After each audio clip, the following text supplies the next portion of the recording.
seated. We'll begin our conference. Ladies and gentlemen, good afternoon. Welcome back to our Artificial Intelligence Conference. My name is Chen Zixian, and I am the moderator of this afternoon's conference. I'm very pleased to see you all here. In the morning, we had 4 excellent speakers. They had provided very informative and interesting talks. And in the afternoon, you will be hearing from another 4 speakers. They are Ms. Jaden Garcia, Senior IT Consultant from Accenture, and Mr. Zhou Jun, CEO and founder of Entrepreneur Valley, and Mr. James Gosling, advisor of TypeSafe Inc. And last but not least, Ms. Li Xin, professor in computer science from Peking University. Ms. Jaden Garcia will be giving us a keynote speech, and after that, we're going to have a Q&A session. And before we get started, I'd like to repeat our housekeeping rules. The toilet is located on the right side of the foyer when you enter from the entrance. In the event of a fire, the fire alarm will operate, and we will immediately evacuate the building. And I will ensure that you all leave the room. Please exit the same way you entered. Should you find your exit blocked, please follow the standard fire exit signs, which will indicate the shortest route. Please close doors behind you and assist anyone having difficulty. Make your way to the assembly point outside Constable Building. The alarm often stops sounding when before it's safe. No one should re-enter the building until instructed. Is there anyone who believes they have difficulty at evacuating the building? Yeah, that's fine, yeah. And as a final note, as a courtesy to our speakers and the audience, please turn off your cell phone or put it on silent mode. And second, please take your phone calls outside our conference venue. And finally, please do not walk or talk when the speech is in process. And now it's time to introduce our first speaker in the afternoon, Ms. Jaden Garcia, Senior IT Consultant from Accenture. Jaden received her PhD in Information Management from the University of Washington, and she has joined Accenture, the world's #1 consulting firm, as an IT consultant from 2009. Before joining Accenture, Jaden worked in IBM Global Technology Service as an IT consultant. And today, the title of her speech is "Should We Be Worried About Superintelligence?" In her speech, Jaden will be giving us an outline of the development of artificial intelligence and answering why people today are worried about superintelligence. Okay, without further ado, I'd like to invite Jaden to give her speech. Jaden, the floor is yours. Well, good afternoon, ladies and gentlemen. It's my pleasure to be here. I'm Jaden Garcia, and from Accenture, as introduced. Well, it's a IT consulting company, and I hope you have the taste for artificial intelligence, because I'm still going to talk about this topic in the afternoon. And of course, in the following agenda by other speakers. However, I'm going to introduce this topic with a more different perspective, which means I want to talk about people's suspicions and doubts about intelligence, or even superintelligence. Well, let's start from something more lively and more promising to keep you awake.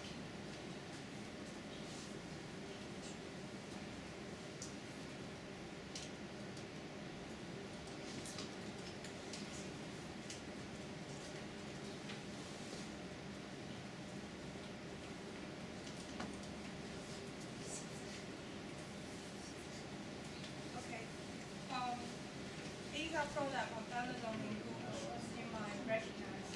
Well, Amazon Echo, the Part1 platform, was released in 2014, and basically demonstrates the functions just like your voice assistant, like the Siri from iPhone and some Android phones. And it can now wake you up, can order pizza for you, and it can call taxi for you. And Google Home, the left one, was released earlier this year, just a few months before.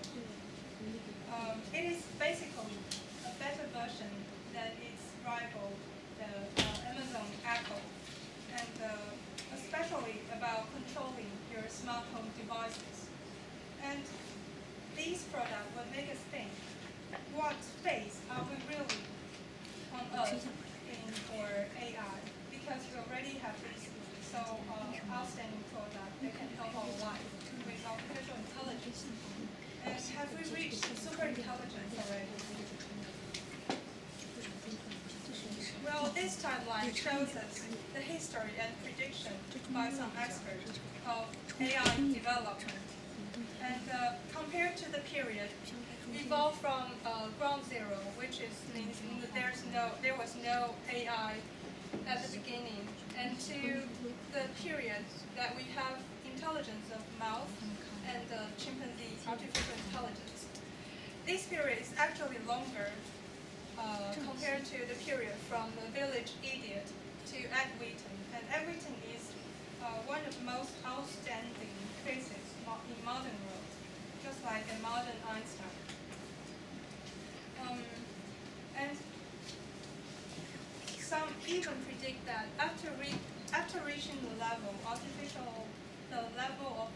intelligence of Ed Wheaton, we human beings don't really need to invent anything else, because artificial intelligence program can help us to invent new things in the future.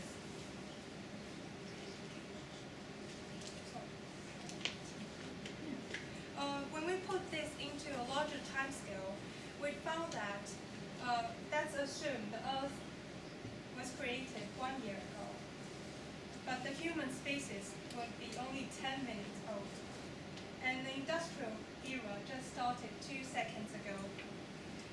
Of course, AI only come to exist in less than 1 second ago. So isn't it amazing and astonishing that such a late developed thing would actually shape our future? In 1955, American scientist John McCarthy, who is now called the father of AI, but actually there are many people who are called father of AI.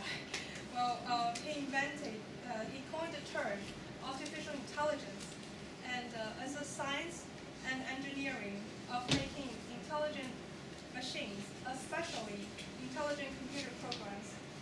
And it is related to the similar task of using computers to understand human intelligence. But the ultimate effort is in fact to make the computer programs that can solve problems and also achieve goals in the world as well as humans. And speech recognition and learning, planning, and problem solving are all thought to be significant functions of AI programs. Well, however, with the development and some characteristics of these functions, humans started to worry being threatened by AI. And also with the fact of DeepMind defeating Gary Kasparov, the best chess player in the world in the chess match, and with AlphaGo win in Go match. People worried that the AI could be so powerful that there would be inevitable competition or conflict between artificial intelligence program and human beings. Well, let's start to look what are the main characteristics of AI that make human beings so worried. The first is its vastly superior knowledge base, or we can call it big data right now. You might think it's just knowledge of math, psychology that can be applied to AI system. But AI is actually not only able to storing and using data, but also of acquiring, representing, and using knowledge as well. In other words, as soon as the machine has a learning algorithm, it just go out on the internet and read all the magazines, all the books, and things like that. It will be ready to be implanted all the knowledge that humans have to work. Well, we have essentially built the content base for the superintelligence.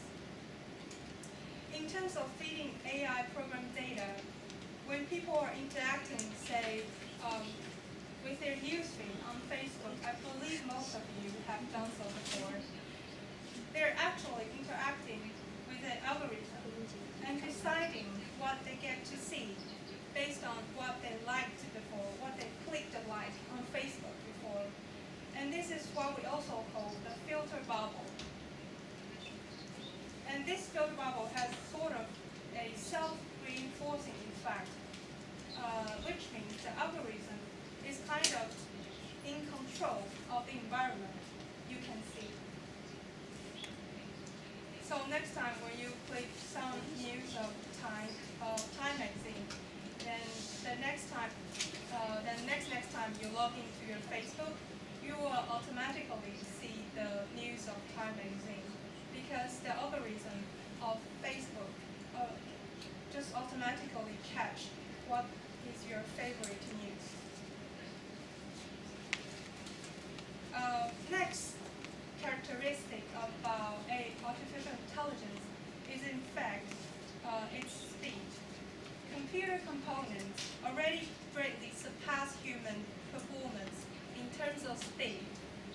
Biological neurons operate at a peak speed about 200 Hz, while that of microprocessor is 2 GHz, which is approximately 10,000 times compared to that of human speed. And the neuron transmits spike signals at no greater than 120 meters per second. But electronic processing cores can do that at the speed of light. And not only fast, computers can teach themselves tasks by crunching large sets of data. That's the concept I mentioned in the last PowerPoint. Well, this is called machine learning, or even more advanced version, that is the deep learning. Well, the difference between the machine learning and deep learning is actually the deep learning can revise its algorithm according to the data and the prediction it has failed or it succeeded. So it just automatically adjusts its formula to make greater predictions in the future.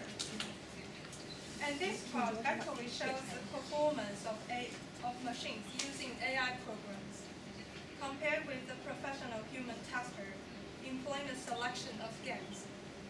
And we can see that in most of the times, AI program actually beat human beings in terms of playing these games.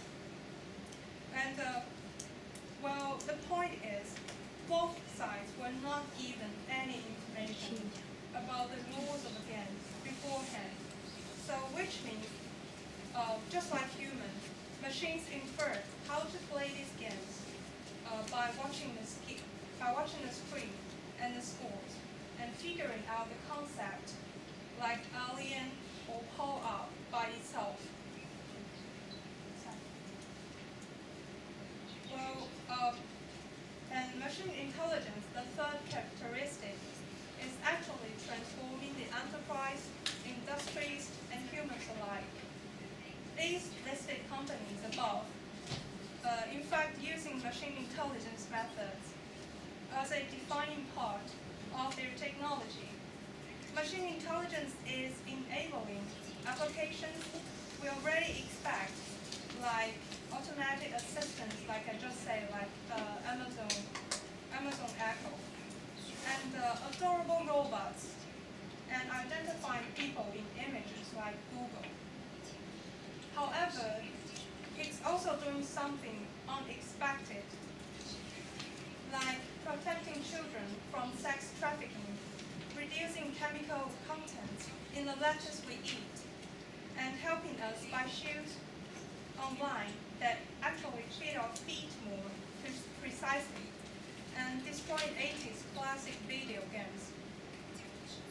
And it already helped us get important business information we need more quickly and monitors critical systems, feeds our population more efficiently, and reduces the cost of healthcare, detect diseases earlier, and so on.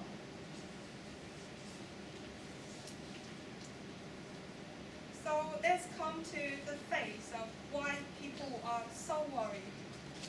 Like what aspect do people really worry about AI? Because what I just talked about was the advantages of AI compared to human beings. But now let's come to the real threat. Well, since AI seems to be so helpful, why do we still worry about super intelligence or just artificial intelligence? People worry that, first of all, they will lose their job in many sectors, in many industries, like agriculture and like agriculture's job under industrial revolution, as we can see, as we saw before. Different from what industry revolution like automation has brought us. This time, 3 white-collar jobs already being replaced by AI programs. They are not really repetitive jobs, they are more high-technique jobs. They are thought to be irreplaceable before. First, it's medical prescription. The second is journalist. The third is financial advisor. And AI replace these white-collar jobs is a real phenomenon. And it's only going to increase in frequency and intensity over time.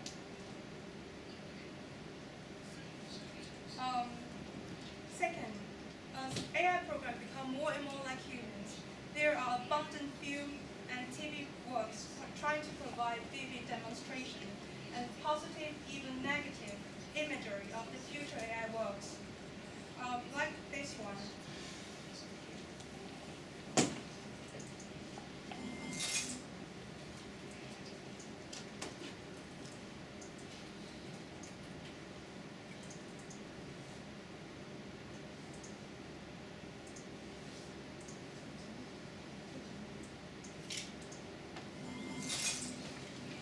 I know he's dead, but I can sign you up to something that helps. It will let you speak to him. And don't worry, you won't even have to do anything. I'll just shut up! You click the link, then you talk to it, and it mimics him. And reads through all the things they've ever said online. The more it has, the more it's him. So, how am I sounding? You sound just like him. This might sound a bit creepy. There's another level to this available. It's starting already. Don't A brand new series of charming. I know he's dead, but I can sign you up to something that helps. Okay, well, these programs like this urge people to think about personal identity issues that AI could bring to us. And in these films, a wife ordered an AI version of a dead husband. At first, it was just a program that she can talk to online or through telephone. But with the clones she got later, a clone husband, a real human body, she could finally have had her husband back. But it was not so real, because the clone husband lacked some traits that the real husband has. And like empathy and intentionality are both the traits that it lacks. And one day, in this story, one day she decided she could no longer tolerate the clone and locked him up. Well, what I want to talk about is the empathy and intentionality are the criteria to define human consciousness, according to phenomenology. Well, they are the major difference between humans and AI programs. It is just this mismatch between human-like appearance and the lack of human consciousness that make us very fearful.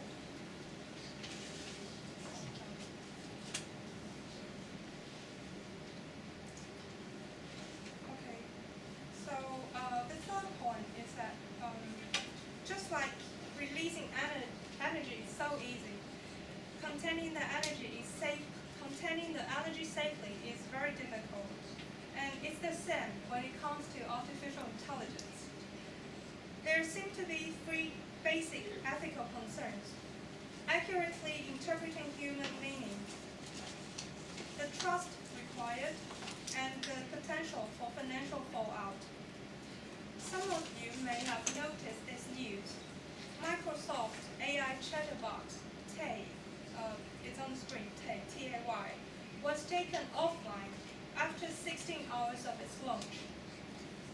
The main reason the robot was releasing racist, sexually charged messages in response to other Twitter users. Why? Because it was automatically trained by the dialogue in Twitter and couldn't realize the wrong or right of her behavior. There were some Twitter users trying to leave message to ask Tay who is the evilest ethnic in the world. And Tay answered Mexicans and the black. But it is not political correct, especially in the globalization era. So that's why it was taken offline. Well, AI might be nuclear research, like I just said, with its potential for very dangerous weapon, and it's not inherent that people create superintelligence will necessarily always have the same intention or goals like us do. And that's why we can see that in a science fiction novel,